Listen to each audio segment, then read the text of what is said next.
I've renamed this section now. It's called Goals in Time. The podcast Shirts in Time. This section's Goals in Time. I love it. And I did an absolute mockery of explaining it in Zeke's episode. So I'll explain it now to everyone. Right, so the guest, whoever I have on, tells me the team sport. We talk about the shirts, blah, blah, blah, blah. Shirts in Time. I could then ask them if they want a particular season for me to pick 5 goals from that they can then have to guess the minute the goal was scored in. I give them the score, the teams involved, the date, and the player who scored it, and we watch it beforehand. They then have to try and guess the minute the goal was scored in, and how far or how close they are is scored. So the aim of the game is you want to get the lowest score possible, really. I hope that makes sense. But for Double A Aaron here, I've got 4 goals, and I've got a bit of not a goal, but an iconic moment from Cantona. So we'll get straight into it. Lovely. Right.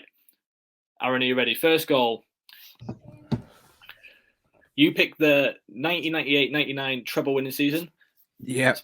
Hence my shirt I am wearing. Nice. Probably one of my favourite United players is the first goal. So the game is Juventus 2, Manchester United 3 on the 21st of April 1999. Say that again. 21st of April 1999. Roy Keane. Yeah. Beckham with a corner. In towards Keane! Roy Keane with a captain's goal for Manchester United. Game on! So Aaron, what minute was Roy Keane's header against Juventus in? Right, so I remember watching this game. I remember we went 2-0 down, and then it was still the first. It was still the first half because I remember the other 2 goals were that side. I'm really thinking about it. When I first came up with this concept, I thought people are just gonna, just go guess any minute it comes ahead. But now you and Zeke both have gone right. Oh yeah, mate, you gotta take it serious. Yeah. Oh yeah, sorry, I forgot to add in the rule explain. There is a leaderboard. So I was about to ask, is there a leaderboard? Now it gets even more serious. I can't. How many? Oh, I'm gonna ask how many Zeke you get, but right. I'm gonna say it was. Was it the 37th minute? It was the 24th minute. Oh, I didn't think it was that soon. I didn't think it was that soon. It's hard because, like you say, you put into your head there that Inzaghi's put them 2-0 up, so you think it's quite. Yeah. Low.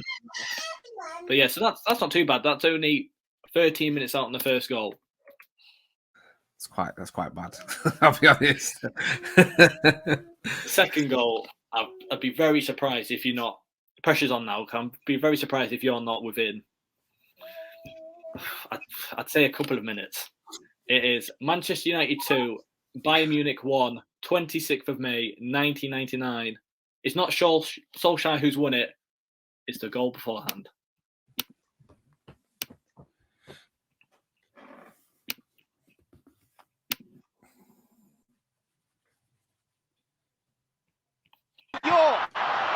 Cleared. Giggs with a shot. Sheringham!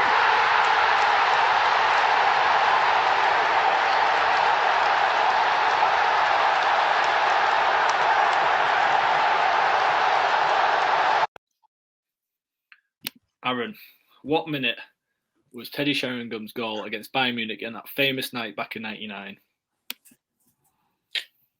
Right. Again, watch this game. So I was, how old was I? I was 15 when this happened, and I was at a club. I used to watch all the United games there. I used to go down with my mum. Went down with my mum and a few people. She was sneaking me Budweisers in there and stuff. I remember when he scored this goal, there was a stage with the TVs. Jumped on stage, loads of people, and this man was literally like, I thought he was going to snog me. He was hugging the life out of me. 15-year-old, and I was like, oh my God, what have I done? I haven't done this. Got myself in this situation. And I think we almost missed the second goal. We were celebrating that long because we just couldn't believe that we'd managed to pull it back. Right. But in terms of a minute, what minute was it? I should know it because it's one of the most. I don't. I'll admit it's gone out of my head. I'm going to say it wasn't in injury time. It was probably just before. Was it the 89th minute? It wasn't injury time. It was the 91st minute. Oh, But yeah. I said I would be disappointed if you didn't get a couple of minutes out. You were 2 minutes out, but that's not bad. Like I thought, yeah, because I thought Ollie's was around 93. I thought we'd got that just before, and then, I mean, yeah, I'm not happy. I'm not happy. A couple of minutes out though, but everything, you have to take everything into concept. 2 goals in injury time. You have to try guess it all out. 2 goals in injury time. Yeah. Okay. So this next one might not be done again in this section. It's not goals in time now. This one is moments in time. Ooh, moments in time. From your favourite ever footballer, it is from Crystal Palace 1, United 1, 25th of January 1995. Yeah. Eric Cantona just, loses his head for a moment. We'll put it on for you here to re-jog your memory. Oh, what's going on here? Cantona's getting involved with some supporters. Oh, this is outrageous. Norman Davis, the Manchester United hitman, trying to pull him away. Yeah, so for me, it's known as the Kung Fu kick. It's the punch after that thingy's knee. Imagine someone doing that. Imagine Marcus Rashford or someone doing that nowadays. They haven't got the balls. They haven't got the balls. They're not like him. They're not like that legend. They haven't got the balls. Another one, a moment you remember where you are when it happened. Obviously, I was in the car with my mum driving home from somewhere. Wasn't watching it. It was on the radio. And then it doesn't, from how they describe it on the radio, it never kind of comprehended what happened. I was kind of like, what's the commotion, Mum? What are you talking about? And she's like, I think he's done something. And it was obviously waiting for match of the day after to see kind of what had actually gone on. And you're like, wow. Yeah. It was something you'd, not in this country, you'd probably ever seen before. So, but in terms I showed Yasmin, my girlfriend, it when I was getting the clips for this. And she couldn't believe it. Yeah. I was like, she's like, why is it? Well, first of all, he has to Kung Fu kick him because of the advertising board. But she just couldn't believe it. She's like, that's not real. I was like, no, this happened. Generally, it's and he still says it's one of the best things he's done in football. So which is right. In terms of a minute, where would I go for? I think we. Do you want? I gave Zeke a bit of a hand on one of his. Do you want a hand on this one because you didn't choose the season? I thought I'd just throw a bit of a wild card in there. Do you want a bit of a hint? Yeah, go on. It's in the second half. I knew that already. Oh, right. Have you? I tried. No, it's fine. It's fine. I think we played a little bit with 10 men in that game. I think it was. I want to say, Mum. I don't know. I'm gonna go for. It's probably wrong. 64th minute. No, it was a lot earlier than that. It was 47th minute. Wow. Okay. Yeah, I know. I've got the notes of the times here in front of me, and I saw 47th, and I thought I did like a typo, but no, 47th minute. I didn't think it was that soon after half time, but what do I know? You said 64th, didn't you? 64th, I said, mate. Yeah, that's terrible. That's terrible. Well, I was doing it before, like we came live. Gareth Southgate, of all people, scored the equaliser for Crystal Palace. Yeah, I know. Yeah, bloody Gareth Southgate. Right, we're going back to goals in time now, and back to the treble winning season. This could be up there with Sheringham and Solskjaer, I think. It's Arsenal 1, Manchester United 2 on the 14th of April 1999. Ryan Giggs, and that's where I'm just going to stop talking and let him show his work.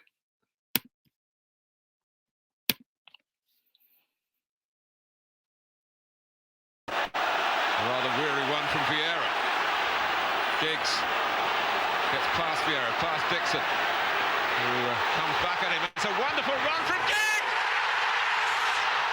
Sensational goal from Ryan Giggs in the second period of extra time. It's kind of giving you a bit of a clue there if you were listening to the commentary. But I'm quite happy it did, because if you were a bit, but I'd assume you'd have got it quite close, or you would have known that anyway. Yeah, So, I mean, yeah. So again, another game. Fun fact about this game: it's the only game in football I've actually cried at. And the moment I cried at was, Schmeichel scored that penalty, and it pains me now because I hate Peter Schmeichel. So when Schmeichel saved the penalty, it was nobody's obvious. watching this. I don't care if he is. You might. I care. I've said it on social media a lot. I even replied to his tweets about like, why don't you go and cartwheel for City again, you backstabber. Anyway, enough about Schmeichel. Well, enough about Schmeichel in that way. So when he saved that penalty, obviously he'd already announced that he was leaving Manchester United at the end of the season, and I kind of was like, "Don't you dare leave United! No, don't you!" Like, because it was like, "Oh my god, we might actually." Because if they'd scored, they'd have won, and we probably don't win the league. Yeah, and we probably don't even do the treble. So that game is so important in us going on to win that treble. That moment, it's like a release of tension, and again, I was like, "What? Yeah. 15?" And I think it just kind of just. I wasn't weeping. I just kind of did a little. In terms of a minute, though, right. So obviously it was the second period. I'm gonna say. So if you think, I should know these. They're very important numbers in terms of Manchester United. I should know them, but you don't, do you? Minute. You just remember the moments, not the times. 116th. 109th. So only 5 out. That's not.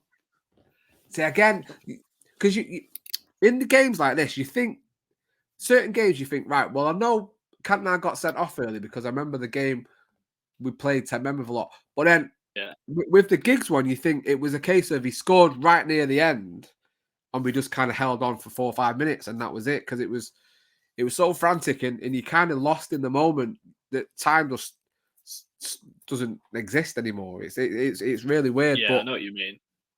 190 makes sense. I think the commentary kind of throws it off because it does make it sound like it's that's it. They've got no chance of coming. But they're playing against 10 men with 10 plus minutes, so you thought they had a chance. Yeah, so. Exactly. Yeah, but yeah, okay, that's fine. Right, this last one's probably the trickiest of them all, I'd say. I said that to Zeke though, and then he absolutely banged one of them, so I couldn't believe it. Don't tell me that. Pressure's definitely on. I know. Right, this is Nottingham Forest 1, Manchester United 8. On the 6th of February, 1999. Ole Gunnar Solskjaer's first goal. I'll give you a bit of a clue because he did score 4. So it's his first goal in the 8-1 win.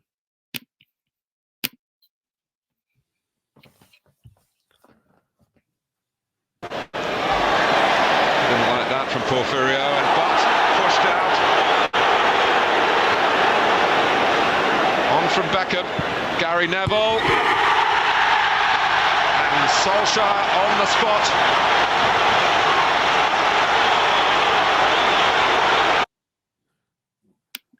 So that was Ole Gunnar Solskjaer's first of 4 in the 8-1 win over Nottingham Forest on the 6th of February, 1999.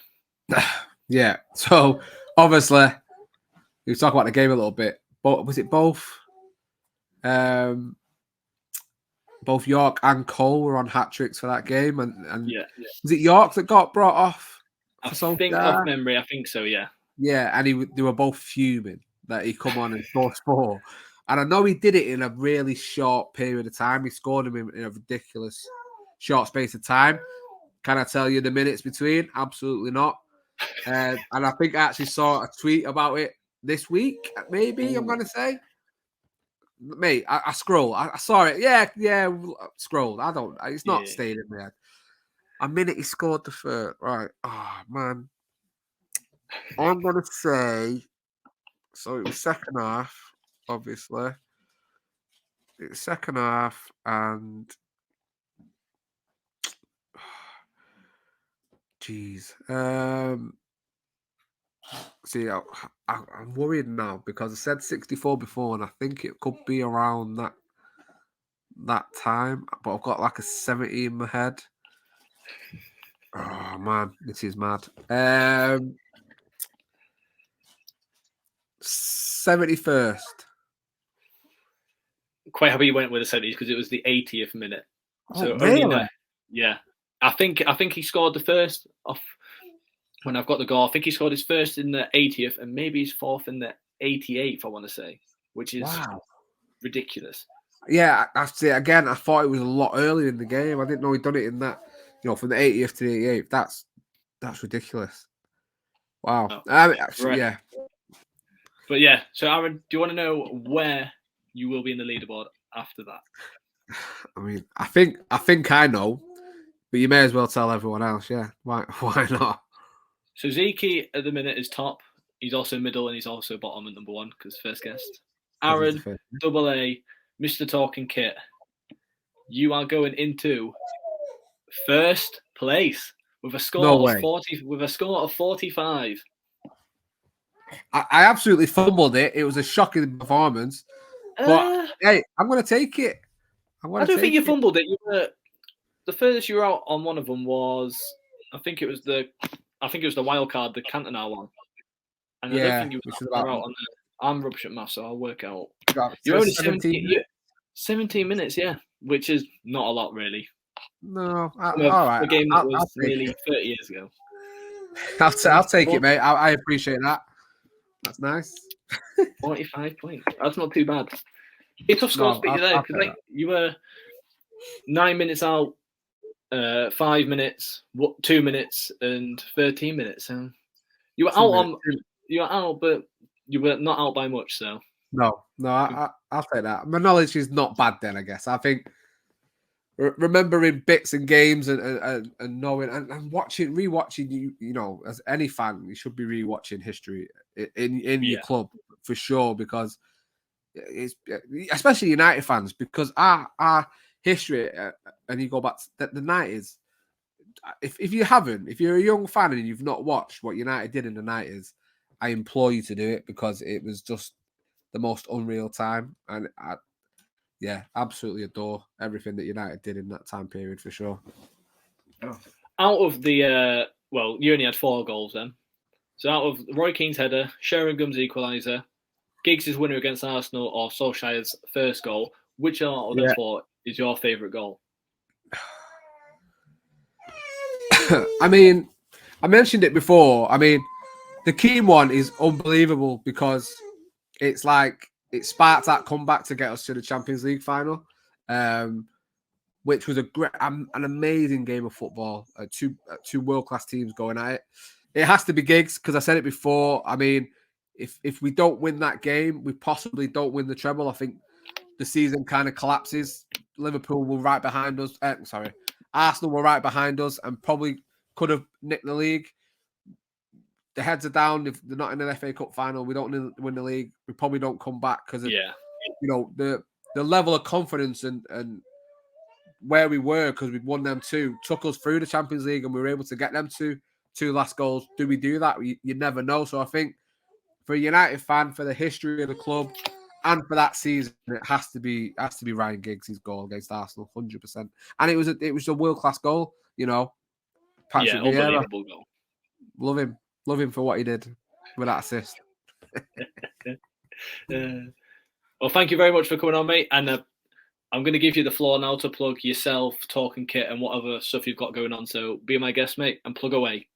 No, mate, thank you so much. I'm really looking forward to this podcast. I'm really looking forward to see what you're going to do with it.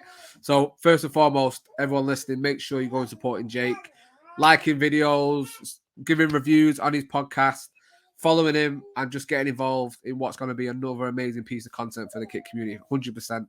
Big him up every single time. So I'm really happy that he's asked me to come on. It's a pleasure to be asked to do anything, to be fair. In terms of myself, obviously, Double A. On my personal socials, it's all maybe Double A. People ask me, are you not sure that you're Double A? But it's if you're on an iPhone and a number texts you that you don't know, it says maybe John or maybe Kate or whatever. So I jokingly had it's on my WhatsApp. I think it says maybe. It used to be. Can maybe I just say what's annoying about your WhatsApp? Do you know what your typing? like? Yeah, I know. Yeah, it winds everyone up. It winds everyone. I was messaging you the other day and it was coming up. I was like, what the fuck is he typing this long for? And then I clicked on your thing and it said type. I was like, oh wow. It winds everyone up. I absolutely love it. So yeah, I have that. It's maybe double A. That's me personally. Obviously, talking kit is the main thing. It's what I'm pushing out there. I want everyone to come on. I don't hate it because I have to do it, but I want everyone. Someone messaged me the other day asking to come on, and he was like, I hope you don't mind. I was like, mate, I want you to do that. I want you to come and speak to me and say, can I come on? Because I want it to be the channel for the community. I want people to come on and tell their stories. That's why you'll notice we don't really have videos with just me or the presenters. We have the community on the show all the time. You think of Desert Island Kits, you think of Full Kit Rankers, you even think of Get to Know that we did with Ryan from NI Classico, as it's called now. Because we want to hear them stories. I think the kit community is so important and it's so unique and it's so varied. And it's just amazing reasons why people collect shirts and love shirts or don't like shirts or keep shirts for whatever reasons. And I want to just make sure that spotlight is on there. And yeah, we're trying to grow as quick as possible. We've not yet reached 1,000 subscribers. So go and search us on YouTube, Talking Kit, all the ats and Talking Kit on Insta and Twitter and TikTok. Come and be involved. We call the community kit heads. Come and be a kit head. We're taking memberships and we'd love you all to be on there. But yeah, mate, thank you so much. I've really enjoyed this and I'm excited to see what you do with it because it's a brilliant, unique idea and I'm buzzing for you, mate. Absolutely. Oh well, thank you very much, mate. And like honestly, I've been on Full Kit Rank. I think it's twice now. I've done an episode of Desert Kits, and Aaron and the guys over at Talking Kit are absolutely class. Exactly what the community is and should be. So please, whilst you are pondering, subscribing, following my podcast, make sure you do go over to Talking Kit and follow and subscribe to all their stuff over there. Thank you for watching this week's episode of Goals in Time. If you could please subscribe and hit the notification bell, it would do me a massive favour. Also, don't forget to follow the podcast on all socials at Shirts in Time Pod.